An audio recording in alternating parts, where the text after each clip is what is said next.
Hello everyone, देसी traveller from USA के एक और ब्लॉग में आप सबका स्वागत है। जैसा कि मैंने अपने पिछले ब्लॉग में आपको बताया कि इस समय मैं ब्राज़ील की सिटी रियो डी जेनेरो में हूँ। एंड आज के इस वीडियो में मैं यहाँ का third most visited tourist place आपको लेके जाने वाला हूँ। एंड ये प्लेस कोई ऐसा कोई लैंडमार्क, कोई माउंटेन या कोई अम्यूज़मेंट राइड नहीं है। ये बेसिकली एक जस्ट सिंपल सी गली है जो कि एक बहुत कंजेस्टेड इलाके में है। इनफैक्ट ये ऐसी गली है कि जहाँ पे 1990 तक तो कोई नहीं जाता था। काफ़ी सारी गुंडागर्दी होती थी वहाँ पे, ड्रग्स डीलर घूमते रहते थे, तो वो गली बहुत इनफेमस थी 90s तक। बट उसके बाद वो गली ट्रांसफॉर्म हुई एंड आज रियो की third most visited tourist place है। तो वहाँ मैं आपको इस वीडियो में लेके जाऊँगा एंड पूरी कहानी बताऊँगा कि वो गली में ऐसा क्या है, वो गली कैसे फेमस हुई। तो will tell you everything about that place. उसके बाद हम लोग ट्राई करेंगे रियो का कुछ लोकल खाना। Continue watching the video till the end, बहुत इंटरेस्टिंग होने वाला है ये वीडियो। हम लोग होटल से करीब 10 मिनट की ड्राइव करके आ गए हैं सैलॉन स्टेप्स की। ये बेसिकली एक गली है, यू कैन सी पूरा दोनों तरफ। पीछे तो ये वॉल आर्ट बना हुआ है, बहुत ही बिजी स्ट्रीट है। एंड थोड़ा सा एरिया भी ऐसा नहीं लग रहा है कि बहुत ज़्यादा फ्रेंडली टाइप का, बहुत बिजी है एरिया। एंड ये एरिया एक बेसिकली क्या है कि एक टाइम पे ये पूरी जो स्ट्रीट थी, ये जो थी काफ़ी इनफेमस थी। मतलब लोग यहाँ पे आने से डरते थे 90s से पहले, जब ये स्टेयर्स नहीं बनी थी। एंड आज यहाँ पे इतना ज़्यादा पॉपुलर हो गया है कि ये थर्ड विजिटेड प्लेस है। Look at this. तो कैसे जस्ट एक आदमी की वजह से एक गली, जो एक सिर्फ एक नॉर्मल सी गली थी एंड जहाँ पे कोई नहीं आता था, एंड आज देखो तो कैसे पूरे दुनिया भर के टूरिस्ट आते हैं। पीछे देखो, ये पूरी जो गली है, यहाँ पे करीब 200 से ज़्यादा सीढ़ियाँ हैं। इन्हीं सीढ़ियों को देखने के लिए लोग दूर दूर से आते हैं।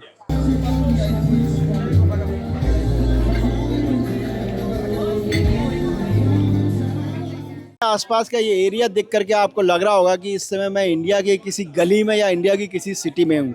भगवान की टाइल्स लगी हुई हैं, उनमें भगवान की पिक्चर्स बनी हुई हैं, बट ये इंडिया नहीं है। अगर आप ध्यान से देखो तो जो इसके नीचे की टाइल है वो बता रही है कि इस समय मैं कहाँ हूँ। तो ये बेसिकली एरिया है ब्राज़ील की सिटी रियो दी जेनेरो में। एंड वहाँ पे एक गली है, जो गली कभी बदनाम थी ड्रग्स डीलर्स के लिए। यहाँ पे शेडी एलिमेंट्स घुमा करते थे 90s से पहले।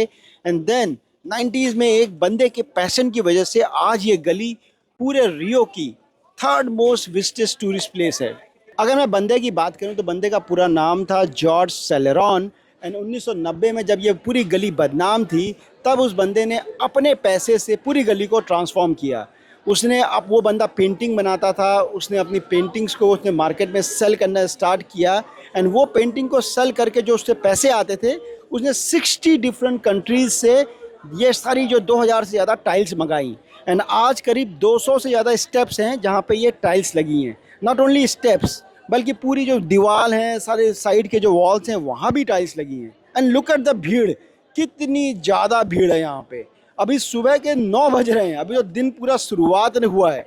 दिन तक तो पता नहीं कितनी भीड़ होगी, बट अभी सुबह सुबह यहाँ पे देखो कितनी ज़्यादा भीड़ है। पैर रखने के लिए भी जगह नहीं है।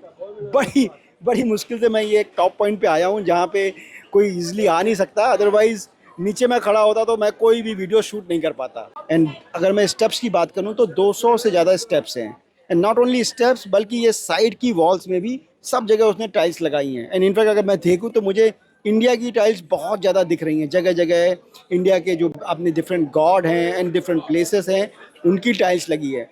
एंड आज वो बंदा इस दुनिया में नहीं है, लेकिन उसने कैसे पूरी एक गली को हमेशा के लिए अमर बना दिया। एंड पूरी गली को ब्राज़ील में, आई थिंक दुनिया भर से अगर लोग कोई भी रियो आता है, इतने बड़े बड़े टूरिस्ट अट्रैक्शन है। क्राइस्ट द रिडीमर है जो कि दुनिया के 7 वंडर में है। एंड सुगरलोफ माउंटेन है जो कि 1912 से है, दुनिया की one of the first cable car थी। इन दोनों के बाद, इतने बड़े बड़े टूरिस्ट अट्रैक्शन के बाद, तीसरे नंबर पे ये जगह आती है। तो सैल्यूट टू दैट पर्सन। अभी इसकी कहानी पूरी नहीं हुई है। अभी इसकी कहानी में लास्ट में एक बहुत ज़बरदस्त टर्न आया जिसने पूरी स्टोरी को चेंज कर दिया। तो मैं आपको आगे बताऊंगा। तो चलिए अब आगे चलते हैं।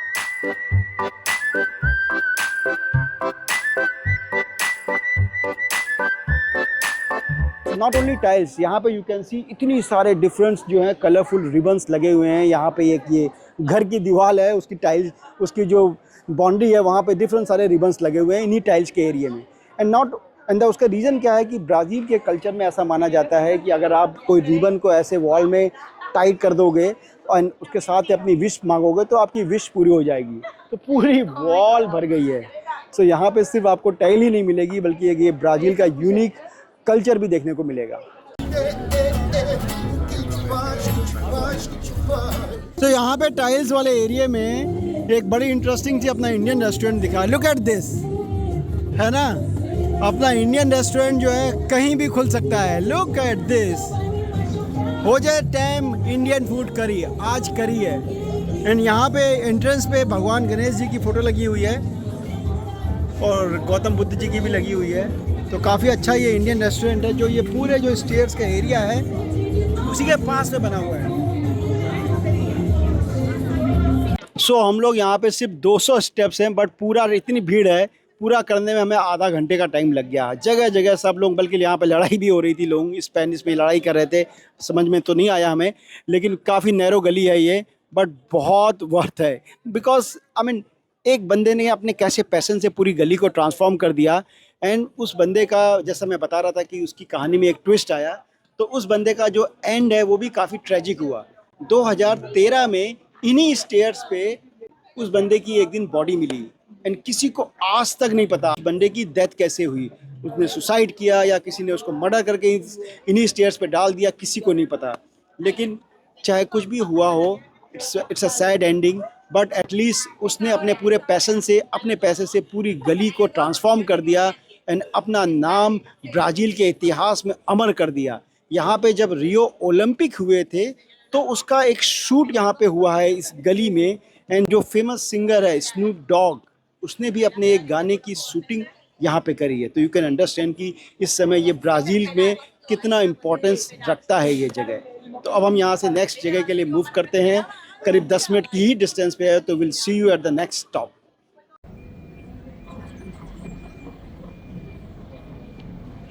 सो स्टेयर्स के बाद हम लोग आ गए यहाँ पे ब्राज़ील की पॉपुलर ड्रिंक असाई बॉल।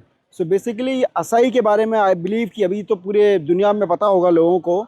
अगर इसके बारे में मैं थोड़ा सा इंट्रोडक्शन दूं तो असाई ये अमेज़ॉन के रेन फॉरेस्ट में ये बेरीज होती है पर्पल कलर की, उनको ये पीस करके बनता है असाई बॉल। एंड बिकॉज ये बेरीज होती है तो ये एंटीऑक्सीडेंट में काफ़ी रिच होती है। एंड इफ़ यू रिकॉल, अगर आपने मेरा पेरू वाला ब्लॉग देखा जहाँ पे मैंने वहाँ बताया था कि कैसे पर्पल भुट्टे का वहाँ पे ड्रिंक बनता है, वैसे ही यहाँ पे ब्राज़ील में ये पर्पल बेरीज की ड्रिंक बनती है जिसको बोलते हैं असाई।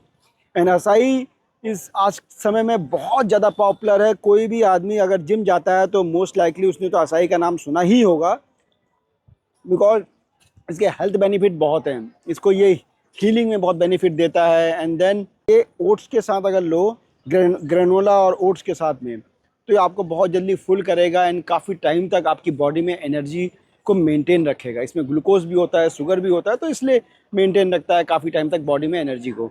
तो काफ़ी अच्छा है। एंड इसका अगर मैं फ्लेवर की बात करूँ यहाँ पे, तो इन्होंने इसके साथ में तो ये बहुत ज़्यादा स्लसी है, काफ़ी सारा इसमें आइस है, तो बहुत ठंडा हो रहा है, लेकिन हमने इसको बनाना के साथ में लिया है तो ये ओरिजिनल है। इसमें कोई भी उसने कोई भी शुगर या हनी इसने ऐड नहीं किया है। तो इसमें जो भी स्वीटनेस है वो नेचुरली असाई के कारण आ रही है। आई एम श्योर सबने ट्राई तो किया ही होगा, लेकिन ब्राज़ील में आकर के इसको खाने का और पीने का तो मज़ा अलग ही है। तो अगर मैं इसकी बात करूं तो ये करीब इंडियन करेंसी में यहाँ पे 400 रुपये का मिला, करीब 30 ब्राज़ीलियन रुपीज़ का, 28 का। तो ओवरऑल बहुत अच्छा है। एंड यहाँ पे आकर के ये प्योर ओरिजिनल असाई बॉल पीने का मज़ा ही अलग है। तो हाईली रिकमेंडेड इन ब्राज़ील।